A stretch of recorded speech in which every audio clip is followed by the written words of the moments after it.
சிட்டியை வந்து நம்ம சுற்றி பார்த்துக்கிறதுக்கு கண்டிப்பாக ஒரு நாள் வந்து பத்தாது, குறைஞ்சது 2 நாள்லாம் தேவைப்படும். இங்கேயே வந்து பார்த்திங்கன்னா தங்கிறதுக்கான அந்த ஹோட்டல்ஸும் இருக்குது, ஆனால் ரேட்டு ஜாஸ்தியாக வரும். அதே மாதிரி ஏகப்பட்ட ரெஸ்டாரண்ட்டு, குழந்தைங்கள்லேருந்து பெரியவங்க வரலையும் அவங்க விளையாடி என்ஜாய் பண்ணுறதுக்கு ஏகப்பட்ட அட்வென்ச்சர் ஆக்டிவிட்டீஸ்ன்னு சொல்லிட்டு நிறையவே இங்கேருந்து இருக்குது.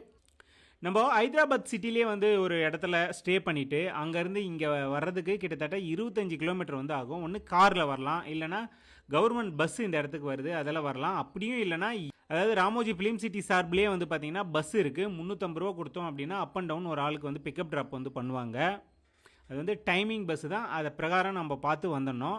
நம்ம இந்த ராமோஜி ஃபிலிம் சிட்டி வந்துட்டோம் அப்படின்னா இந்த இடத்துல வந்து நேரடியாக என்ட்ரி டிக்கெட் எடுக்கலாம், இல்லைனா ஆன்லைன்லேயும் புக் பண்ணலாம். கிட்டத்தட்ட ஜிஎஸ்டி எல்லாம் சேர்த்து ஒரு 450 ரூபா அந்த ரேஞ்சுக்கு வந்து வரும் ஒரு ஆளுக்கு.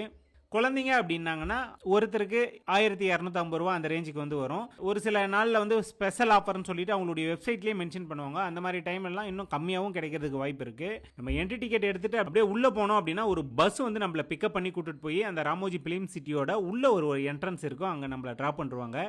இந்த இடத்துல சீக்கிரமாக நம்ம வந்துடணும், ஏன்னா இங்கே வந்து ஒரு வெல்கம் டான்ஸ் வந்து இருக்கும், கண்டிப்பாக சூப்பராக இருக்கும். இந்த வெல்கம் டான்ஸே வந்து ஒரு தமிழ் படத்தில் ஒரு சாங்கில் வந்து காமிச்சிருப்பாங்க. அது எந்த படம் அப்படின்னு தெரிஞ்சவங்க மறக்காமல் கமெண்ட்ஸில் வந்து சொல்லுங்கள். இந்த வெல்கம் டான்ஸ் முடிச்சுட்டு அப்படியே நம்ம உள்ளே போனோம்னா ஒவ்வொரு தீம்லேயும் வந்து நிறைய இடங்கள் வந்து இருக்கும். அது எல்லாமே நம்ம பார்த்துட்டே வந்து பார்த்திங்கன்னா அடுத்ததாக இன்னொரு பஸ்ஸில் ஏறி உட்காந்தோம் அப்படின்னா இங்கேருந்து தான் நம்மளுடைய டூர் வந்து ஸ்டார்ட் ஆகும். ஸோ அப்படி அந்த பஸ்ஸில் நம்ம போய் பார்த்த இடம் எதுன்னு பார்த்தீங்கன்னா மகாபாரதம் செட்டு அப்படின்னு வந்து சொல்லுவாங்க. நம்ம பார்க்கறதுக்கு அந்த மகாபாரதத்தில் வரக்கூடிய அந்த அரண்மனை செட்டு மாதிரியே ரொம்பவே பிரம்மாண்டமாக போட்டிருப்பாங்க. உள்ளவும் அதே மாதிரி தத்ரூபமாக வந்து பார்த்திங்கன்னா அந்த சிலையெல்லாம் வந்து செஞ்சு சூப்பராக வந்து வச்சுருப்பாங்க, அதையும் பார்க்கலாம். அடுத்ததாக வந்து பார்த்திங்கன்னா நம்ம ஒரு ரயில்வே ஸ்டேஷன் வந்து போனோம். இங்கேயும் ஏகப்பட்ட படங்கள் வந்து எடுத்திருக்காங்க. ரயில்வே ஸ்டேஷன் அப்படின்னாலே இந்த இடத்துல வந்து எடுப்பாங்கன்னா பார்த்துங்க, அந்தளவுக்கு எல்லா செட்டப்பும் இங்கே வந்து கரெக்டாக இருக்கும். நம்ம அடுத்ததாக போய் நின்ற இடம் எது அப்படின்னு பார்த்தீங்கன்னா இந்த பிரின்சஸ் ஸ்ட்ரீட் அப்படின்னு சொல்லிட்டு ஒரு இடம் ரொம்பவே அழகாக இருக்கும்.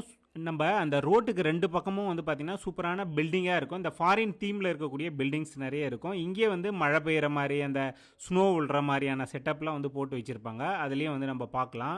அடுத்ததாக வந்து இந்த ராஜஸ்தானில் போனோம் அப்படின்னா அங்கே வந்து ஒரு சூப்பரான டான்ஸு, அந்த பேலஸ் அதெல்லாம் இருக்கும் இல்லையா, அதை வந்து நினைவுபடுத்துகிற மாதிரி அந்த இடத்துல வந்து ஒரு செட்டு இருக்கும். அங்கேயும் அதே ட்ரெஸ்லேயே வந்து ஒரு சிலர் டான்ஸும் ஆடிட்டு இருப்பாங்க, அதையும் வந்து நம்ம பார்த்து ரசிக்கலாம்.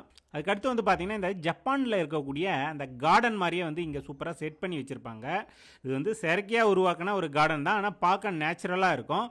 அங்கே இருக்கக்கூடிய அந்த கட்டடங்கள்லாம் எப்படி இருக்கும் அதே மாதிரியே வந்து அந்த பில்டிங் எல்லாமே வந்து பக்காவாக செட் பண்ணி வச்சுருப்பாங்க. ஸோ இது எல்லாமே வந்து பார்த்திங்கன்னா நம்ம பஸ்ஸில் போய் தான் வந்து ஒவ்வொரு இடத்துலையும் இறங்கி போய் சுற்றி பார்த்துட்டு திருப்பி அடுத்த பஸ் இருக்கும், அதில் ஏறி நம்ம வர்ற மாதிரி இருக்கும். ஸோ ஃபைனலாக நம்ம போனது எது அப்படின்னா பாகுபலி செட்டுக்கு தான். அதாவது பாகுபலி படத்தை பார்த்து நம்ம மேற் சிலிர்த்திருப்போம், ஏன்னா அந்த அளவுக்கு அதில் ஏகப்பட்ட விஷயங்கள் வந்து நுணுக்கமாக இருக்கும். அது எல்லாமே இங்கே தான் எடுத்தாங்க அப்படின்னும் போது நம்மளுக்கே ஆச்சரியமாக இருக்கும், என்னடா இந்த இடத்துலையே படத்தை முடிச்சிருக்காங்களே அப்படின்னு சொல்லிட்டு. அந்த அளவுக்கு அங்கே தத்ரூபமாக நிறைய விஷயங்களை வந்து நம்ம இந்த இடத்துல பார்க்கலாம். ஸோ அடுத்ததாக வந்து பார்த்திங்கன்னா ஒரு சூப்பரான கார்டனுக்கு வந்து நம்மளை கூட்டிகிட்டு போனாங்க. பார்க்க ரொம்ப பசுமையாக இருந்தது. இந்த பட்டாம்பூச்சி அதெல்லாம் வந்து பார்த்திங்கன்னா உள்ள அவ்வளோ சூப்பராக இதாகிட்டு இருந்தது. செயற்கையாக உருவாக்குனா ஒரு வாட்டர் ஃபால்ஸையும் அந்த இடத்துல நம்ம பார்த்தோம். அங்கே அந்த பறவைகள்லாம் வந்து பார்த்திங்கன்னா விளையாடிக்கிட்டு அந்த தண்ணியில் குளிச்சிக்கிட்டு இருக்கும். ஸோ இது ஏதோ நேச்சுரலாக உருவான ஒரு பார்க்கில் இருந்து பார்க்குற மாதிரி தான் நம்மளுக்கும் தோணும்.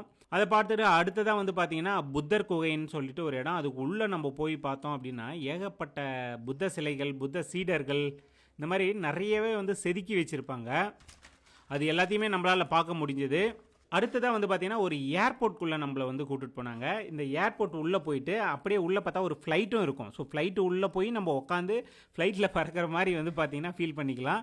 இந்த ஃப்ளைட்டில் போகிற மாதிரி ஏர்போர்ட் சீனு அதெல்லாம் வந்து இங்கே எடுத்திருக்காங்கன்னா பார்த்துக்குங்க.